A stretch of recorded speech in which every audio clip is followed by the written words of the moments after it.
Alors, bonjour à tous, bienvenue dans ce laboratoire d'innovation conçu dans le programme Conçu pour l'avenir. Aujourd'hui, nous allons regarder comment nous pouvons nous préparer pour un avenir avec des températures plus élevées. Donc, c'est un laboratoire qui sera orienté sur les changements climatiques. Vous l'aurez deviné. On va attendre un petit peu que les participants, encore peut-être une minute ou deux, que la participation augmente. Là, je vois que le taux de participation de 20 présences et c'est encore en train d'augmenter. Donc, je vais laisser une minute ou deux s'écouler et puis vous revenir rapidement avec le début de ce laboratoire d'innovation.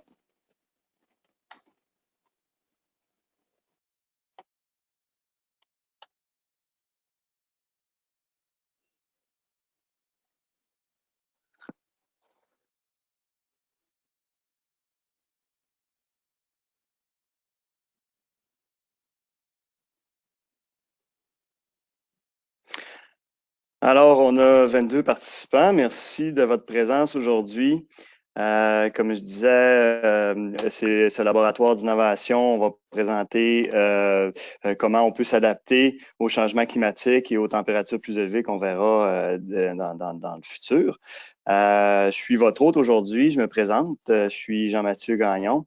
Je suis chargé de projet dans le groupe Énergie et je collabore avec l'équipe de Future Ready, programme conçu pour l'avenir, pour les laboratoires d'innovation.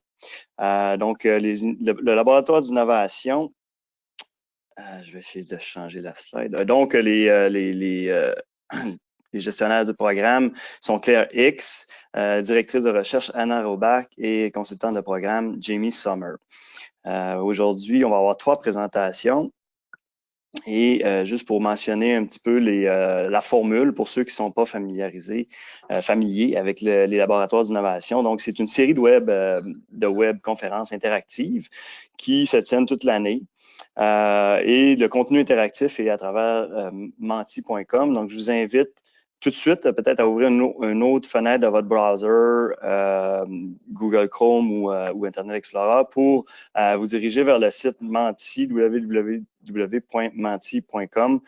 pour pouvoir accéder au contenu interactif des présentations d'aujourd'hui.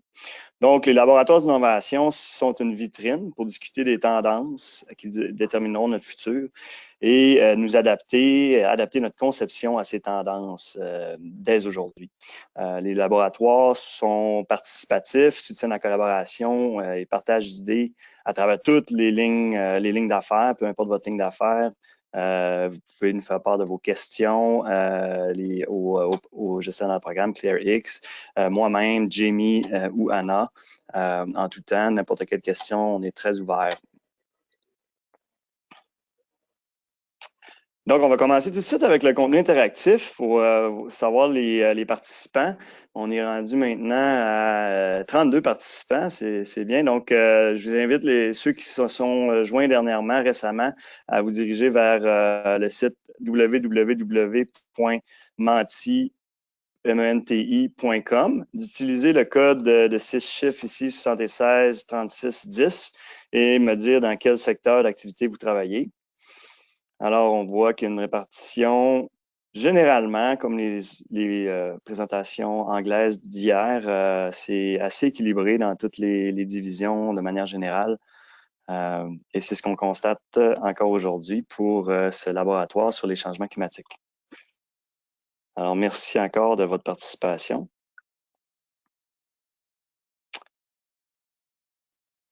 Alors, comment pouvons-nous nous préparer pour un avenir avec des températures plus élevées?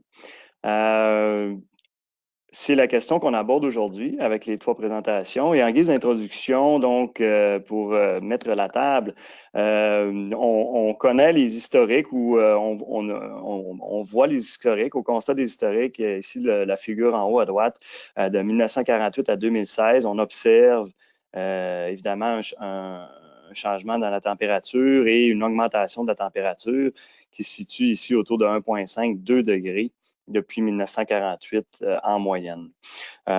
Aussi, l'augmentation, on sait que l'augmentation des concentrations de gaz à effet de serre capture de plus en plus d'énergie dans l'atmosphère terrestre et provoque déjà des températures plus élevées, il en provoquera à l'image de la carte ici à gauche où on voit des hausses de température qui peuvent être significatives. On voit l'échelle un petit peu moins bien, mais de 5 à 10 degrés, dépendamment des régions. Et avec les régions nordiques, au nord du Canada, qui seront encore plus impactées.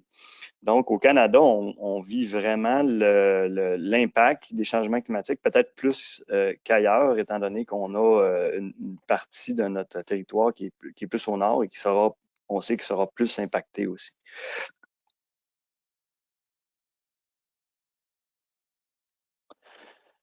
Alors, comme on mentionnait, les températures annuelles ont augmenté d'environ 1,5, 1,7 degrés Celsius. Le taux de réchauffement dans le nord du Canada est 3 fois plus élevé que le taux mondial.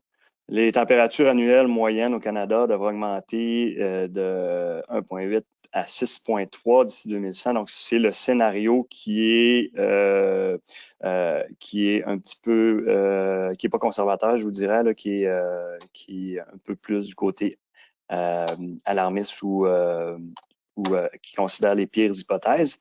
Mais quand même, 6,3, c'est non significatif.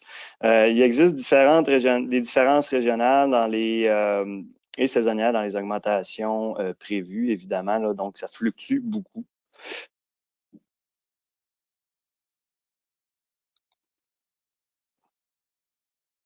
Oh, on pourrait revenir. Can we go back one slide, Jamie, please? Excusez-moi, j'ai manqué le petit récapitulatif. Donc, impact de l'augmentation de la température. Il va y avoir des vagues de chaleur plus longues, plus intenses, qui entraînent des menaces accrues pour la santé humaine et une demande accrue en technologie de climatisation. Plus grande propagation et plus longue durée de vie des vecteurs de maladies, risque accru des feux de forêt, changement dans les cycles hydrologiques, risque accru de contamination d'origine alimentaire et hydrique, risque accru de sécheresse. Et on parle de risque aussi pour la sécurité associée à la réduction de la couverture de la glace, la dégradation du pergélisol. On pense au territoire du Nord-Ouest et spécialement au Canada, où ça nous affecte particulièrement, qui entraîne des dommages aussi au niveau des infrastructures. Alors, c'est vraiment les effets et l'impact de l'augmentation de la température que nos panélistes aujourd'hui vont pouvoir détailler.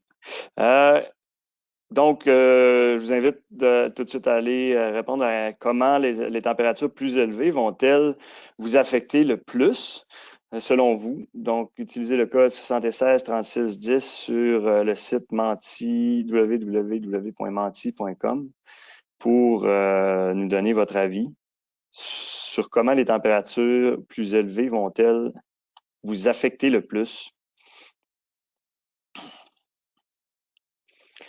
Et donc, c'est probablement plus en lien avec vous personnellement qu'avec les tendances et pour le pays, pour le Canada.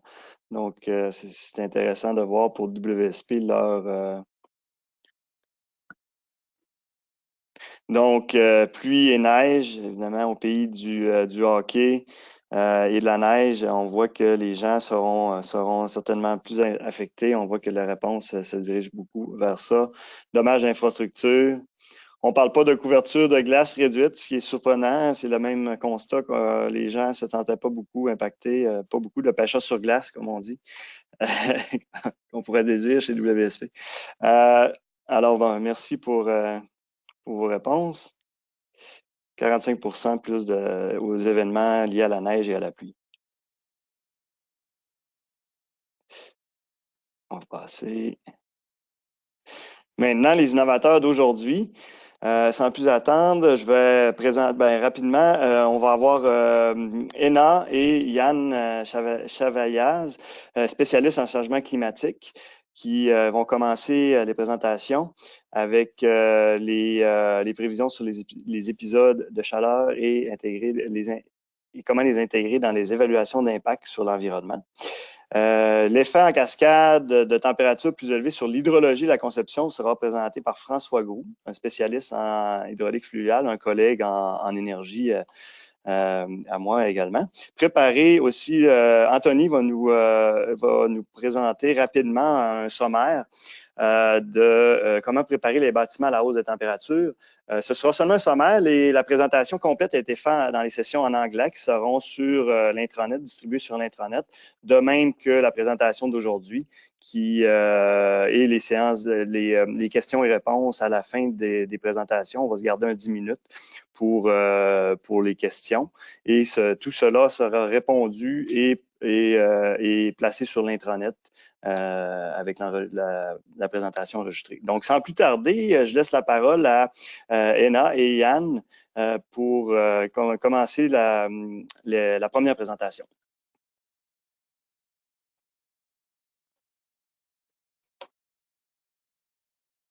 Alors, on n'entend pas Ena et Yann. Bonjour, bonjour. Si, Okay. c'est juste si, c'est bon. OK. je voudrais juste avoir le contrôle de l'écran. Jamie, Okay. can I have the control of the slide, please? You should have it now. OK, perfect. Bien. Anna, do you want to start?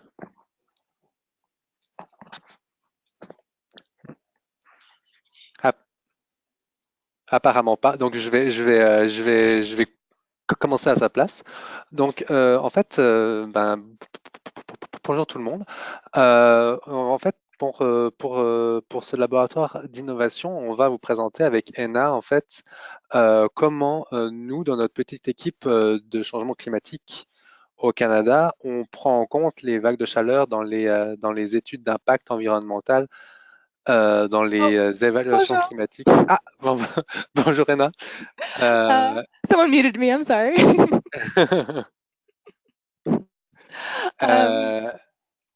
Yeah, do you want to start? Sure. Bonjour tout le monde et je m'excuse. Comme il a dit, Yann Chavaillard et moi-même, on fait partie de la petite équipe du changement climatique à WSP et on va vous présenter aujourd'hui comment on peut intégrer les impacts liés à la chaleur dans nos études d'impact environnemental, nos évaluations climatiques et nos plans d'adaptation. Voilà. Et dans la plupart du travail qu'on fait, Ena et moi, on considère toujours l'augmentation de la température prévue pendant la durée de vie du projet en question. Et on se focalise généralement sur les évaluations de risques climatiques et sur les plans d'adaptation au changement climatique. Et comme vous pouvez le voir sur la carte sur cette slide, on a eu l'occasion de prendre en compte les vagues de chaleur dans plusieurs projets différents répartis dans tout le pays.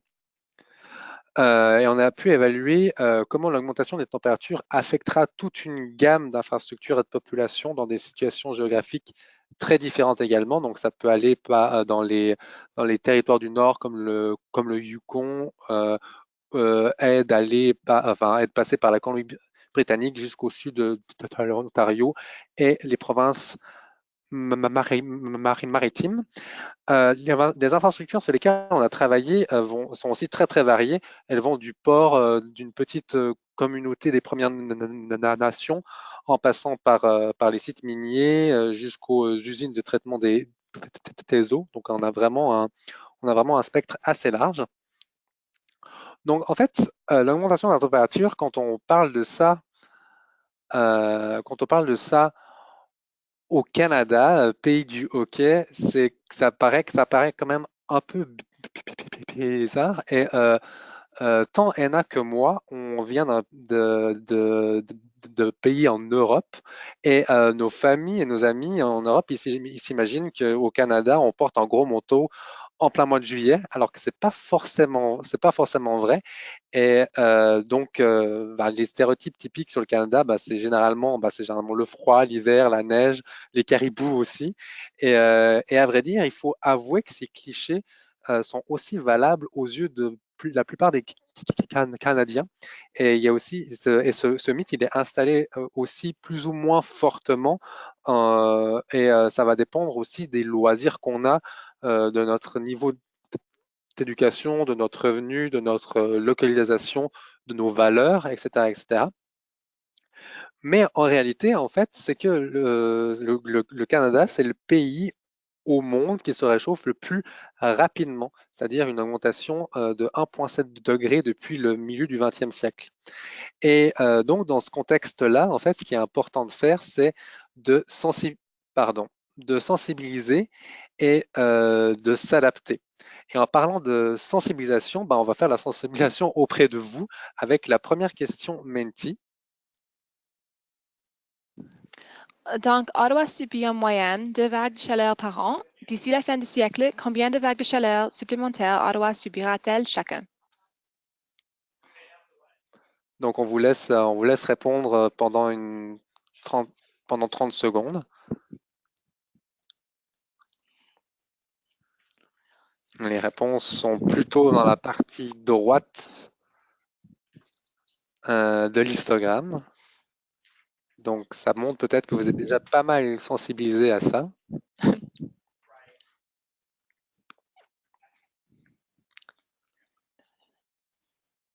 Voilà, donc apparemment, il y a 9 personnes qui pensent qu'on en aura 5 de plus. Et puis, ces 9 personnes, elles ont tout à fait raison. Ottawa, d'ici la fin du siècle, on subira 5 vagues de chaleur de plus, c'est-à-dire 7 en moyenne chaque année. Et fait important aussi, c'est que les vagues de chaleur, ils dureront aussi plus longtemps. Actuellement, elles durent en moyenne 3 jours et demi, et d'ici à la fin du siècle, elles pourront durer en moyenne 8 jours. Donc, la façon dont on considère les vagues de chaleur dans nos projets, on la veut la plus holistique possible.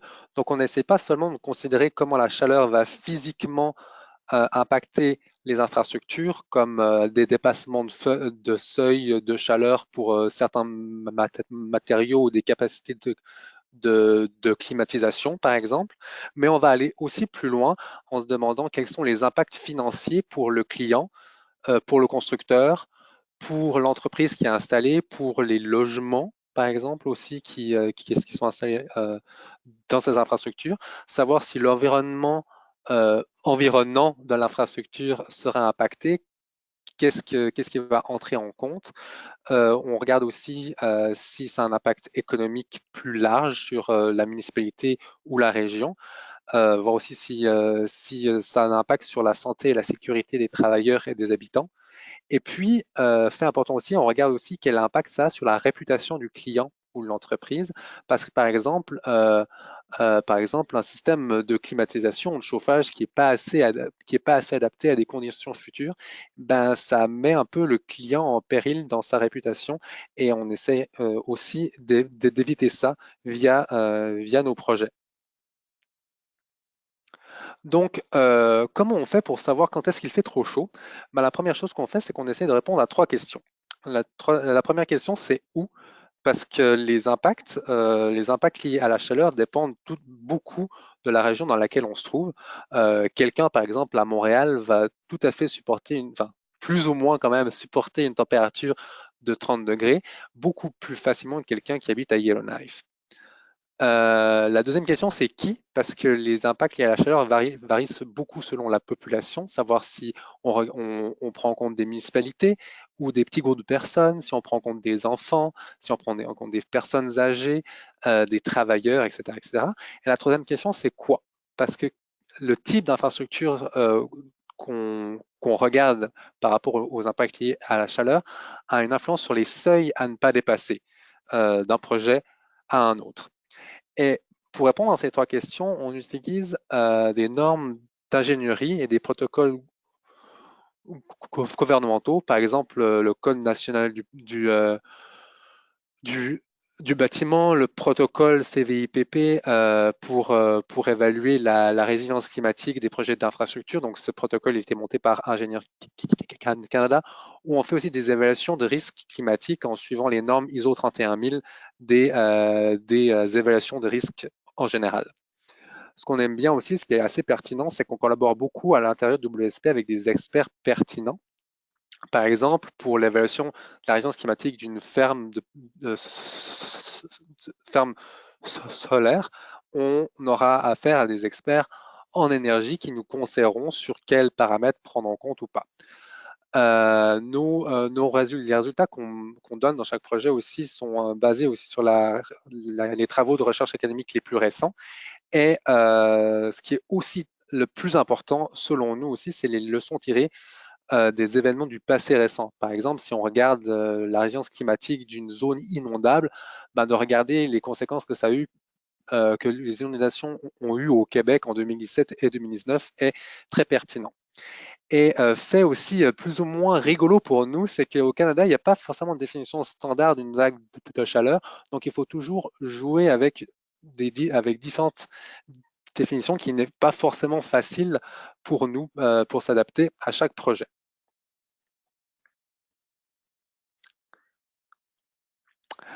Ah, pardon, je suis allé trop loin. Et donc ici, on va vous présenter un exemple de projet sur lequel on est en train de travailler. Et c'est en fait un plan d'adaptation pour la ville de Coquitlam. Donc Coquitlam, c'est une ville dans la région de Vancouver, en Colombie-Britannique, qui a environ 140 000 habitants. Et ce qui est assez intéressant avec cette ville, c'est qu'elle a une géographie très variée. Elle a une partie à basse altitude près de la rivière et avec beaucoup d'activités économiques, beaucoup d'habitations. Et la partie nord qui est plus en haute altitude avec beaucoup d'espaces verts, de parcs et avec évidemment des enjeux qui sont différents que la partie qui est en plaine. Il y a aussi beaucoup de nouveaux programmes immobiliers qui se développent dans la partie nord, donc c'est assez intéressant de voir ce qui s'y passe. Donc pour les projections liées à la chaleur à la fin du XXe siècle, on voit que la température va augmenter assez drastiquement, surtout en été. Et point important à relever ici, pour l'avant-dernière colonne du tableau, c'est le nombre de jours très chauds qui va drastiquement augmenter à 15 de plus. Et ce qui est intéressant, c'est qu'actuellement, le nombre de jours très chauds est évalué à en moyenne 1 jour seulement. Donc ils vont vraiment avoir cet indicateur qui va énormément augmenter et ça va causer évidemment plusieurs enjeux. Donc par rapport à ce projet, on avait envie de vous demander quels étaient les impacts que les vagues de chaleur auront sur la ville de Coquitlam. Et ici, cette question, elle se veut assez ouverte, donc vous pouvez taper sur Menti ce qui vous passe par la tête, c'est ce qui vous semble pertinent. Et on va vous laisser 30 secondes pour répondre. Les odeurs, intéressant. Consommation électrique. Ouais.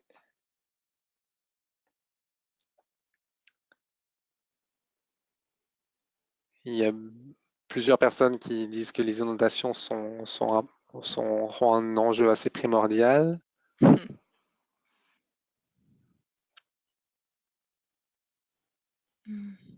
Impact sur la qualité de l'air. Ouais, évidemment, les feux de forêt en Colombie-Britannique, c'est quand même un grand enjeu. Oui, tout à fait. Sur la santé, l'approvisionnement en eau, tout à fait, l'isolation.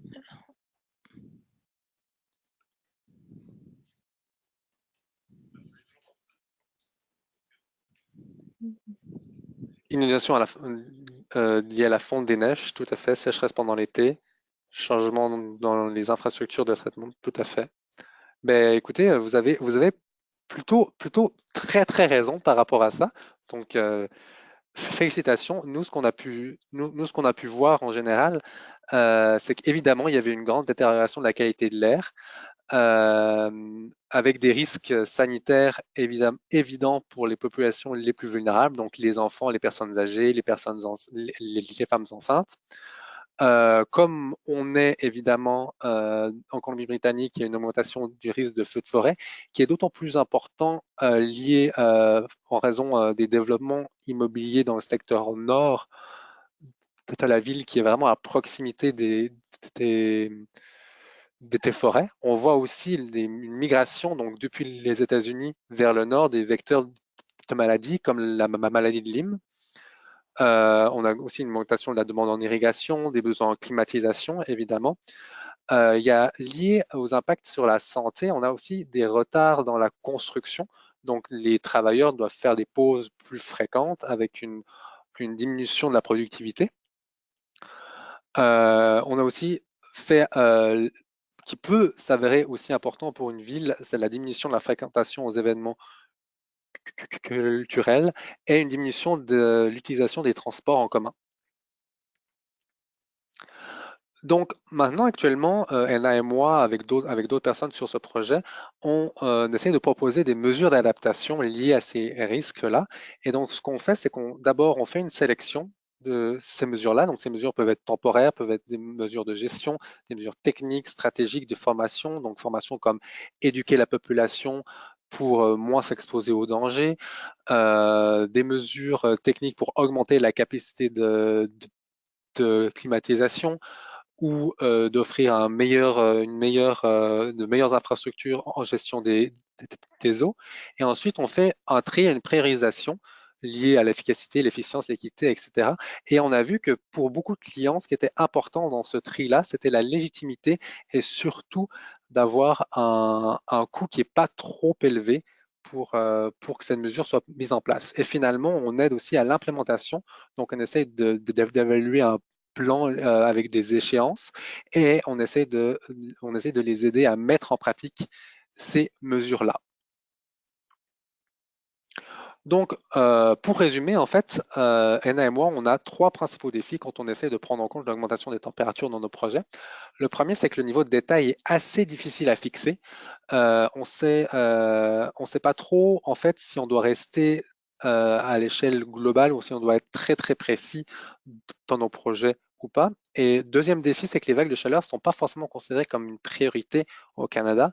Au Canada, on parle plus souvent des inondations riveraines, la fonte du pergélisol dans les régions du nord, des épisodes de pluie verglaçante qui sont de plus en plus importants pour certaines grandes villes. Et fait assez important, c'est que ces priorités-là sont aussi en quelque sorte liées à l'augmentation de la température. Troisième défi, c'est que en fait, une augmentation globale de la température, c'est pas forcément vu comme un danger pour la population, donc c'est un indicateur assez subtil. C'est comme, quand vous commencez à avoir soif. En fait, vous commencez à avoir soif, vous avez déjà perdu 2% de votre eau dans votre corps, et donc il serait déjà trop tard. Donc en fait, pour dire que l'augmentation de la température va être de 1 degré, c'est pas forcément très très alarmant, mais ça peut déjà être trop tard pour qu'on puisse s'adapter et réduire l'impact que ça a sur nos vies. Et par rapport à cette augmentation de la température, on a une troisième question, Menti, pour vous. À quel point la température moyenne doit-elle encore augmenter pour devenir un problème pour la société, les infrastructures et l'environnement? Voilà, donc on vous laisse encore un petit moment pour répondre à la question. On voit que les réponses sont assez concentrées. Un petit peu. Même réponse, mon Dieu, mon Dieu, mon Dieu. Une personne qui pense qu'il y aura encore besoin de 5 degrés d'augmentation. 1 degré même, ok.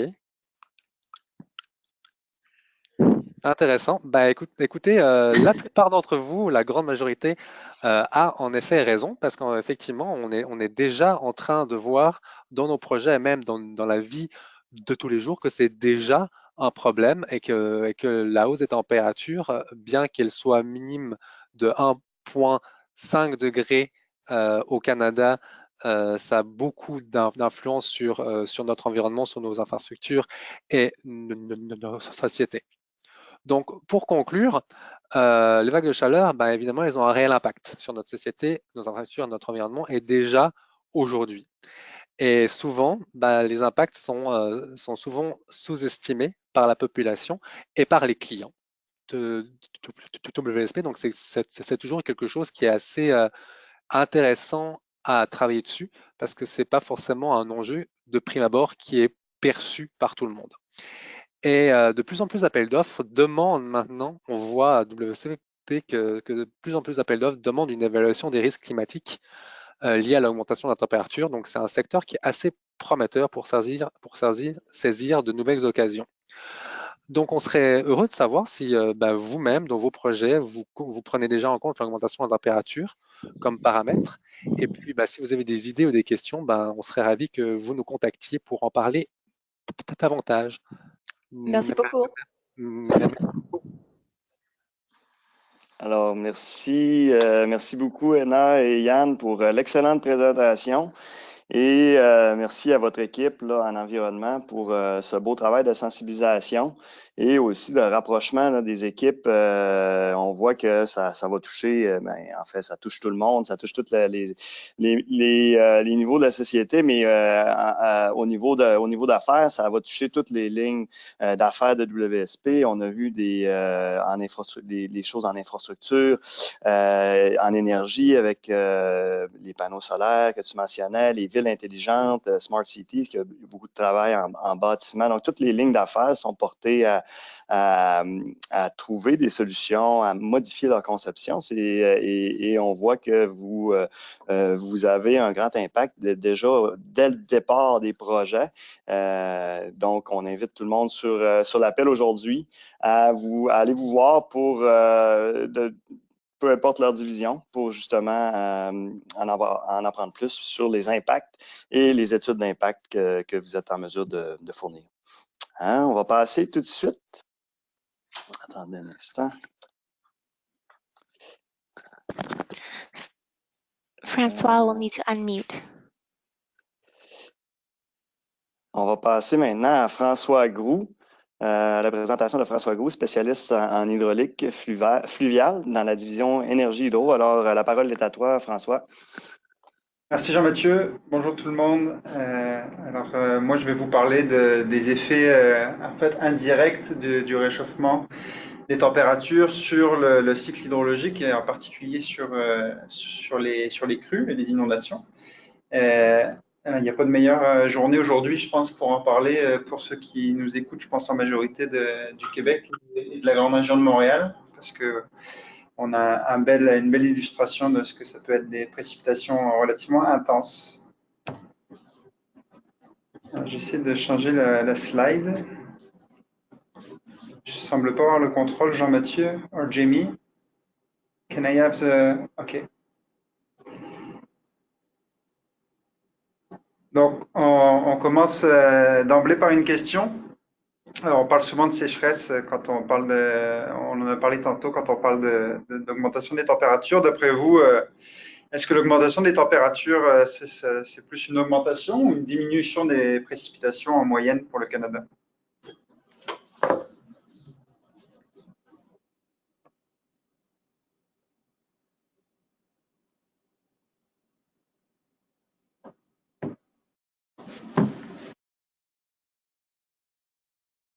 On va laisser encore une seconde, deux, mais c'est sûr qu'avec le petit mot d'introduction, je pense que ça met la puce à l'oreille sur la bonne réponse.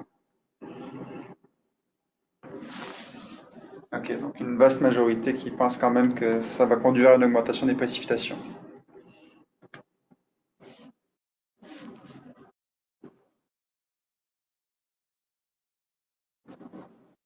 Jean-Mathieu, je pense qu'on peut passer à la suivante, ou si tu peux me donner le contrôle sur la présentation.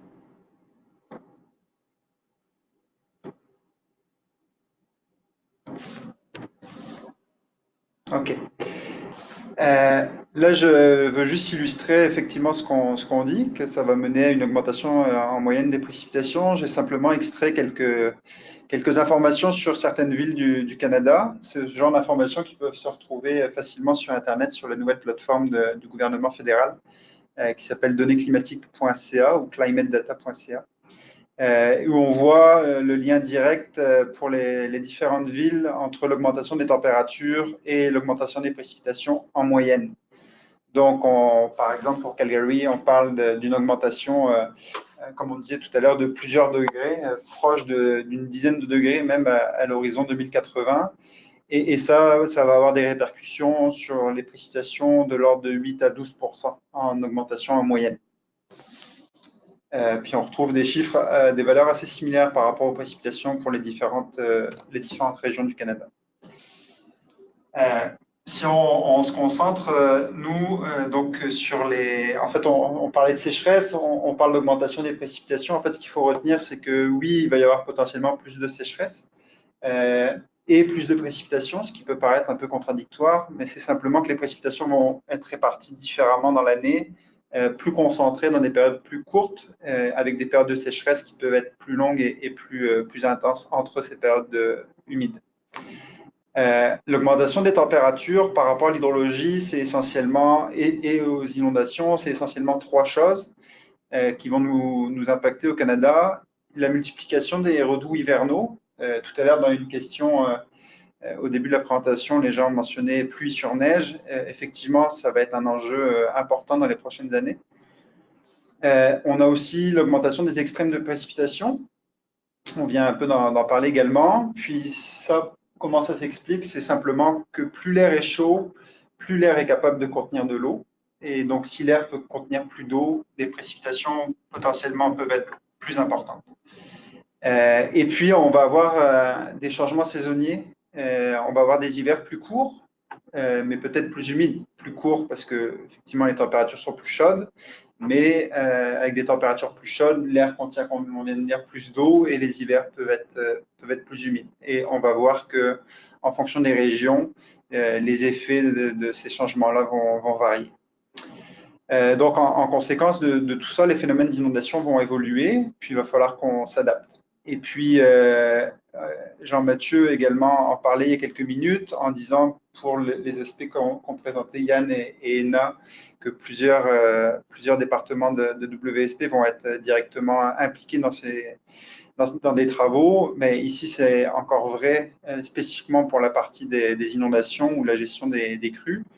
On imagine facilement que les infrastructures municipales vont être touchées, puisqu'il va falloir peut-être adapter certaines infrastructures.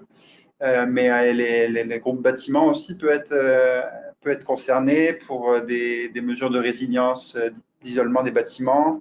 Il va falloir qu'on revoie nos modes de transport. Il va falloir qu'on réévalue aussi au niveau environnemental nos façons de faire, aussi le traitement de l'eau, les effets sur les milieux.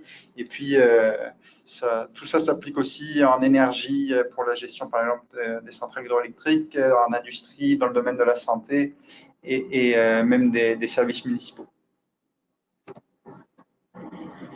En lien avec la question ou avec mon dernier point, est-ce que vous pouvez nous indiquer, en fonction de votre unité d'affaires, si oui ou non vous avez déjà participé à des projets qui ont trait à des problématiques d'inondation, simplement pour voir si ça illustre déjà ce que je viens de dire, c'est-à-dire que tout le monde était potentiellement concerné de près ou de loin.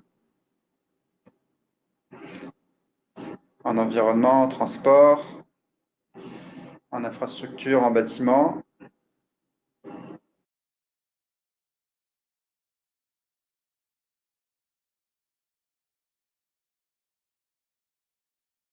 Puis évidemment, là, il manque énergie, ressources et industrie.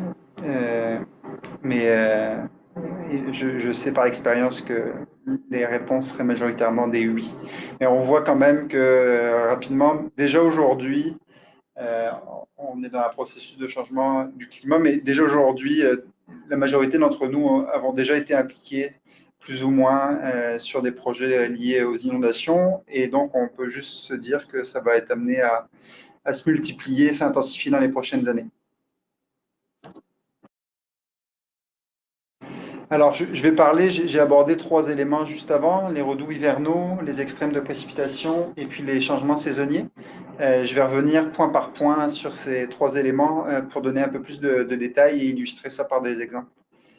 Les redoux hivernaux, c'est que, pour commencer, dans les milieux aménagés, en fait les villes ou les zones industrielles ou minières, par exemple, le fait d'avoir des redoux hivernaux avec de la pluie sur neige, ça va nuire beaucoup au fonctionnement des infrastructures de drainage et ça va possiblement causer des inondations qui vont être plus fréquentes et des inondations qui sont pour lesquels on n'est pas forcément habitué de gérer. Alors, je vais passer tout de suite à la diapositive d'après en espérant que ça soit visible. Mais c'est un petit vidéo que j'ai pris en janvier, l'hiver dernier, à Montréal, juste devant les bureaux de WSP. Puis ça illustre bien ce que ça peut provoquer. Je ne suis pas sûr que ça fonctionne. Bon, la vidéo ne fonctionne pas, mais on avait prévu un peu pardon, le coup. Oh, ça fonctionne? Bon, ça fonctionne. Donc, mois de janvier, une pluie pas forcément exceptionnelle, mais qui s'abat sur la neige. Évidemment, la quasi-totalité des puisoirs sont bouchés à cause de la neige et de la glace. Et ça cause en fait des problèmes qui sont assez importants au niveau des transports, mais on voit sur les images, même la circulation pour les piétons est rendue difficile et ça complique beaucoup les déplacements. Il y a plusieurs routes qui ont été fermées. Donc, on n'a pas affaire à une précipitation extrême dans le sens où on n'a pas des cumuls de précipitations très importants. Par contre, le fait que ça soit en conditions hivernales, ça peut causer des problématiques qui sont quand même très, très importantes, très significatives.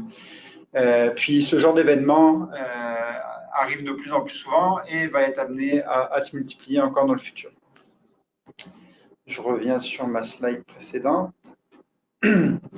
Donc ça, c'est un premier élément à considérer. Ensuite, il y a aussi, on parlait tout à l'heure d'une glace plus mince, mais il y a aussi les redoux vont provoquer probablement une multiplication des crues hivernales. On l'a vu l'année dernière pour ceux qui sont de la région de Québec. La rivière Saint-Charles, par exemple, il y a eu une problématique d'embac en plein hiver à cause d'un redoux qui a provoqué des inondations assez importantes sur la rivière Saint-Charles. Et puis ces crues-là, les problèmes qui se présentent, ce sont des nouveaux problèmes, c'est-à-dire que pour la santé et la sécurité de la population, ça vient complexifier la gestion ou la mitigation des risques parce qu'on est quand même en hiver. Donc on a un redoux qui va durer une journée, 2 jours, créer des inondations, les températures rechutent ensuite. Et donc, pour la gestion des sinistrés, par exemple, ça peut compliquer de beaucoup la tâche. Encore là, je vous montre quelques images sur une diapositive suivante, ici, qui illustre un petit peu cette problématique-là. Vous voyez sur les images, en haut à gauche, en bas à droite, des extraits de journaux d'inondations hivernales récentes. En haut à gauche, on est en janvier, en plein mois de janvier en 2018. Donc, c'est l'inondation sur la rivière Saint-Charles dont je parlais. En bas à droite, Bosville, donc sur la rive sud de Québec, la rivière Chaudière où il y a des problématiques d'embac qui sont déjà assez fréquentes. Et on voit bien qu'avec le refroidissement après la vague de redoux, la glace reprend et la gestion des dommages et des sinistrés est considérablement complexifiée. Ça, c'est ce qui est donc pour les redoux hivernaux. Ensuite, on a parlé des extrêmes.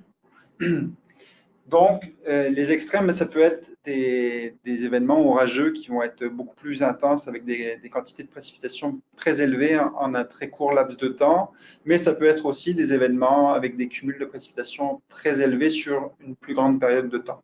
Qu'est-ce que ça fait? Ça va nous amener probablement des crues en période estivale ou automnale qui vont être de plus en plus importantes et parfois même qui vont surpasser les crues printanières, ce qui est peu habituel au Canada. Et en milieu urbanisé, on va avoir de plus en plus, on en voit déjà des crues subites, des flash floods, parce que les événements de précipitation intenses, en été surtout, créent des ruissellements très très importants et qui sont d'autant plus importants évidemment en milieu urbain.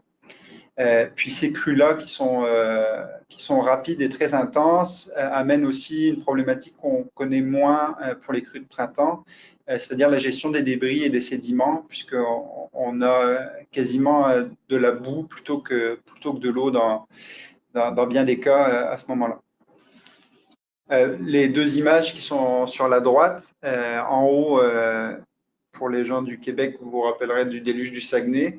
C'est un exemple d'extrême de précipitation avec des cumuls à ce moment-là qui étaient qui était très très élevé, même si le laps de temps était 7 fois plus long, de l'ordre de 24 à 48 heures.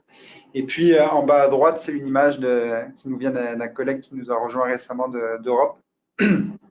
On parle, puis je vais passer à la diapositive où on voit plus d'images, juste ici après. Donc vous voyez un peu l'eau boueuse qui s'écoule à travers la ville, et on parle ici d'un bassin versant tout petit de l'ordre de 2 km². Et ça a duré seulement quelques minutes à l'issue d'un orage dans une région agricole. Et ça illustre parfaitement la notion de crue subite qu'on découvre progressivement ici au Québec et plus largement au Canada, suivant les orages estivaux qu'on connaît. Le troisième point que j'ai abordé, donc le premier, les redoux, le deuxième, les extrêmes de précipitation, le troisième, la modification à la génération des crues, mais liée au changement de saison, au changement saisonnier, donc avec des hivers, comme on a dit, qui vont être plus courts, mais peut-être plus humides. Là, ça vient amener un niveau de complexité supplémentaire par rapport à la gestion ou à l'adaptation, parce que en fonction des régions dans lesquelles on va se trouver, les effets seront différents. Là, j'ai utilisé quelques figures qui viennent de l'Atlas hydroclimatique du Québec méridional, donc évidemment pour le Québec, mais il y a des outils qui existent aussi dans les autres provinces ailleurs au Canada. Simplement pour illustrer ces différences-là qu'on va pouvoir observer en fonction des régions. On devine que sur la carte de droite, en bas à droite, quand on a du bleu, ça veut dire qu'on s'attend à une augmentation, par exemple, des crues printanières, alors que quand on a une couleur orangée, on s'attend à une diminution, et en blanc, ce sont les rivières pour lesquelles on n'attend pas de changement significatif. Donc on se rend compte que pour les régions les plus nordiques, les crues printanières, alors quand on met dans la balance les hivers plus courts, mais avec peut-être plus de neige, on va obtenir en définitive des crues printanières qui vont être plus importantes. Dans toute la région centrale où on a du blanc, ça veut dire qu'il y a un certain équilibre qui s'installe peut-être entre les hivers plus courts, mais plus de neige, et au final des crues printanières qui seront à peu près similaires à celles qu'on vit aujourd'hui, bien qu'elles soient plus hâtives. Et puis dans le sud du Québec, à l'inverse, là c'est la dominante de l'hiver plus court qui prend le dessus, avec des crues printanières qui seront moins marquées, moins importantes qu'elles ne le sont aujourd'hui. Mais ça amène donc plusieurs éléments, des changements au niveau de la crue printanière. On a parlé juste avant avec les extrêmes de précipitation, des changements dans les crues d'été et d'automne. Dans certaines régions, les crues printanières vont devenir plus faibles que les crues d'été et d'automne. Et tout ça veut dire que tout ce qu'on a l'habitude de faire, ou tous les principes qu'on utilise comme principe de base pour nos aménagements, vont devoir être remis en question dans le contexte des changements climatiques, parce que les événements du passé ne sont pas garants des événements du futur.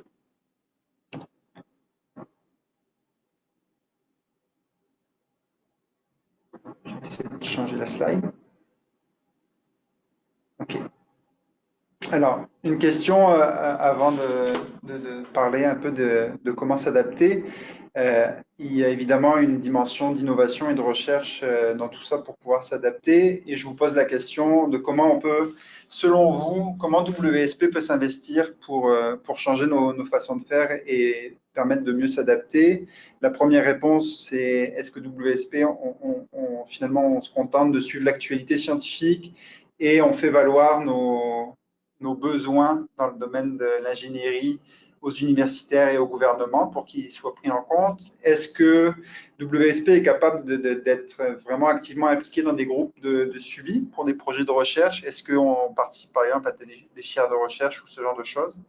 Et la troisième option, est-ce que WSP est même en mesure d'initier des projets de recherche et d'investir des fonds dans des projets qui permettraient de mieux cerner les changements et de mieux se préparer pour l'adaptation au futur? Donc, il y a quand même pas mal de réponses enthousiastes par rapport à l'implication de WSP dans le domaine de la recherche et dans l'innovation. Ce qui est effectivement une bonne réponse. En fait, les trois sont des bonnes réponses parce que probablement qu'il faut faire les trois et on fait les trois pour pouvoir faire avancer les choses. C'est-à-dire que oui, il faut être moteur et développer peut-être des nouveaux projets, mais aussi participer à des projets qui sont lancés par d'autres et faire valoir évidemment nos besoins aux scientifiques et aux universitaires de manière à ce qu'eux puissent développer des outils qui vont nous être utiles pour servir nos clients. Alors, par rapport à tout ça, et un peu pour conclure, comment on va concevoir pour l'avenir? Bon, la première chose, la plus importante, c'est que il y a déjà beaucoup d'informations disponibles, et puis il faut s'informer et se tenir à jour. J'ai nommé ici simplement quelques exemples, dont certains que j'ai illustrés dans ma présentation. Le premier, donnéesclimatiques.ca, qui est la plateforme du gouvernement fédéral qui a été lancée il y a simplement quelques semaines, quelques mois, qui fournit déjà beaucoup d'informations sur les tendances de climatiques futures. J'ai nommé ici Ouranos, mais pour les gens, les francophones des autres régions du Canada, Ouranos, qui organise l'association, le consortium pour les changements climatiques pour l'Est du Canada, à ses équivalents dans l'Ouest et dans le centre, avec le PCIC dans l'Ouest et le consortium dans la région des Prairies.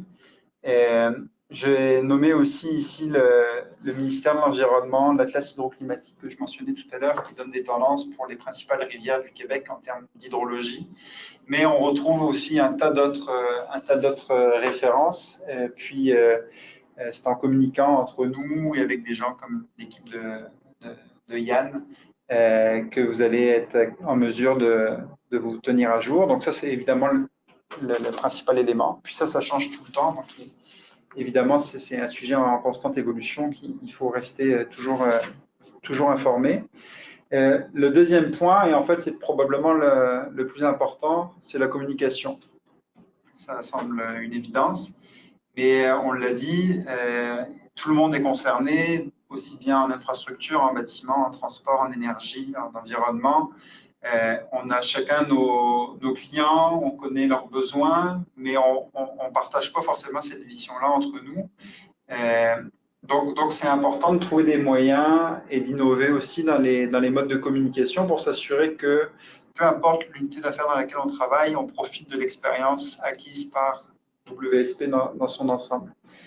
Puis là, je mentionne une initiative de Gilles Wiseman en géomatique à Québec qui a lancé justement un groupe de réflexion sur la résilience aux inondations qui a permis de réunir des gens de tous les départements de WSP à travers le Québec, de manière à échanger justement sur à la fois nos activités, nos expertises, les besoins de nos clients, et à s'organiser aussi en fournissant de la documentation et à mieux échanger pour mieux servir nos clients. Donc ça, c'est le genre d'initiative que je pense qu'on devrait reproduire dans le futur.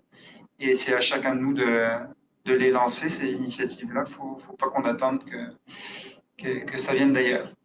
Et puis le dernier point, évidemment, c'est l'innovation. On en a parlé juste avant. Parce que vu que tout change et que nos habitudes de conception seront peut-être plus adaptées à nos besoins des prochaines années, eh bien, il faut si on n'a pas l'outil qui convient, ça devrait être à nous de développer ces outils-là. Au moins d'être proactif, de proposer des choses pour faire bouger le système. Et puis là, je parle d'un exemple. En fait, on a WSP a initié un projet de recherche avec une université au Québec, avec l'INRS, et beaucoup de partenaires privés et publics, notamment les différents ministères, le ministère des Transports, le ministère de la Sécurité publique, le ministère de l'Environnement, mais aussi avec Environnement Canada et d'autres, pour développer une plateforme d'accès à l'information spécifiquement pour les ingénieurs, pour fournir aux ingénieurs les données nécessaires à la conception en ce qui concerne les données de précipitation. Fait que ça, c'est un parfait exemple où on est parti d'un constat de lacunes dans nos processus de conception par rapport aux données de précipitation et nos besoins pour nous adapter pour l'avenir. On a fait part de nos besoins à une université. On a élaboré ensemble un programme de recherche. On a été chercher des partenaires publics et privés, tous azimuts au Québec. Et puis, WSP s'est engagé à financer le projet à hauteur de plusieurs milliers, même plusieurs dizaines, à hauteur de 20 000 $ pour faire avancer ça. Donc, je pense qu'il faut surfer là-dessus pour se dire que c'est possible et pas hésiter à initier des démarches dans le même sens à l'avenir. Ça fait le tour de la présentation. Si vous avez des questions, c'était assez rapide. Si vous avez des questions, n'hésitez pas à communiquer avec moi ou avec des gens de l'équipe pour aller un peu plus loin dans les échanges. Merci François. Excellente présentation. Il nous reste 5 minutes pour les questions générales. Je crois que je ne sais pas si Anthony est en place. Peut-être qu'on pourrait passer rapidement, Anthony, la présentation qui a été faite en anglais. Est-ce que tu es en ligne, Anthony? Oui, je suis ici, oui. OK. Ben, on peut... je propose qu'on passe tout de suite aux questions. Peut-être tu peux faire en 1 minute, 2 minutes rapidement le sommaire, puis les gens pourront référer à la présentation anglais qui sera Oui, c'est disponible ça, sur c'était le Internet. plan, je crois. Donc, OK. je n'ai pas préparé pour plus que 2 minutes. Donc. OK, parfait. Vas-y, je te laisse la parole. Est-ce que j'ai la contrôle? Voilà. Donc, c'est une bonne idée d'être vite parce que ma français n'est pas parfait. Je vais faire un résumé vite. Donc, dans notre équipe, qui est l'équipe durable et énergétique dans les bâtiments, on est en train de réinventer un peu les processus. Donc, on essaie d'aider notre client à faire la prise de décision pour les meubles durables. Donc, ma présentation prend l'exemple d'un projet avec un hôpital qui va être construit dans plusieurs ans en Niagara. Mais les changements qu'on voit, c'est un plus grand effort d'adresser les changements climatiques et le réchauffement climatique. Donc, c'est une idée qui, les deux choses, donc aider à transformer les systèmes pour atténuer et adapter au changement climatique, au même temps qu'on essaie de réaliser les changements avec une organisation comme Niagara Health. Donc, dans la présentation, j'ai parlé beaucoup de les plusieurs idées et métriques qu'il faut balancer quand on fait ces types de décisions. Mais l'idée, c'est au lieu de sacrifier un point pour poursuivre un autre, nous devons trouver des solutions qui répondent à une multitude de problèmes. Et c'est ça le nouveau défi pour notre travail et un grand changement qu'on veut qu'on veut poursuivre dans tous les projets que nous faisons. Donc, et un peu la discussion au fin du projet, du présentation était de l'évaluation du cycle de vie. Et c'est une autre avenue où on change beaucoup notre service. Donc, est-ce qu'il y a des gens qui veulent discuter l'idée de zéro carbone et les idées d'évaluation du cycle de vie, je vais écouter. Donc, merci. Merci beaucoup, Anthony. Désolé pour le manque de temps. Donc, j'invite les gens, encore une fois, à aller voir la présentation d'hier d'Anthony, qui est excellente, donc qui axe sur les métriques et le développement durable et le cycle de vie, comme il vient juste de mentionner. On va passer tout de suite aux séances de questions. Je vous invite à rester peut-être la minute qui reste là avant l'heure où on peut peut-être s'extensionner un peu pour ceux qui auront le temps, mais allez inscrire vos questions tout de suite sur Menti, comme ça on va pouvoir leur répondre en ligne là, par après et mettre la réponse aux questions sur l'intranet. Donc, si vous pouvez prendre la dernière minute, là, dirigez-vous sur le site de menti.com et inscrivez vos questions. Nous, ça va être enregistré et on va pouvoir leur répondre par après. Peut-être qu'on peut en attraper une au vol. On ne voit pas beaucoup de questions. Il reste quand même 28 participants. Alors, pendant que les gens inscrivent leurs questions, on peut tout de suite répondre à la question qui a été posée. Pourquoi les températures augmentent-elles plus vite au Canada? Alors, je crois que peut-être Yann serait bien en mesure de répondre à cette question-là. Oui, justement, j'allais justement répondre. Pourquoi l'augmentation de température est plus grande au Canada qu'à l'échelle globale? C'est bêtement à cause du fait que le nord se réchauffe plus, les pôles se réchauffent plus rapidement que les régions tropicales, dû au fait que la glace des pôles fond, ce qui fait que, en fait, ça crée une espèce de réaction en chaîne qui fait que plus la température augmente, plus la glace fond. Et plus la glace fond, plus la surface terrestre est foncée et donc absorbe plus d'énergie. Et donc, plus la température augmente. Donc, c'est une espèce de réaction en chaîne qui fait que dans le nord, ça s'accélère, le réchauffement est plus marqué. Et comme sur la carte que nous avait montré Jean-Mathieu au début du webinaire, on voit que l'augmentation au Canada la plus marquée sera pour les territoires, donc dans la partie nord, qui peut aller jusqu'à plus 10, tandis que la partie sud du pays sera on aura plus une augmentation comprise entre 4 et 6 degrés. Merci beaucoup, Yann. Très clair, explication très claire. Donc, je ne passerai pas aux autres questions, étant donné qu'on a dépassé d'une minute l'heure. On va leur répondre. Si vous voulez encore prendre les quelques minutes qui restent, on ne fermera pas le menti.com. Il est toujours ouvert avec le code 76 36 10 pour ceux qui veulent prendre le temps de soumettre leurs questions. On va répondre par Internet, de même que l'enregistrement de cette présentation-là. Donc, je vous remercie tout le monde pour votre attention. Merci aux panélistes et aux présentateurs d'aujourd'hui. Je vous souhaite une excellente journée.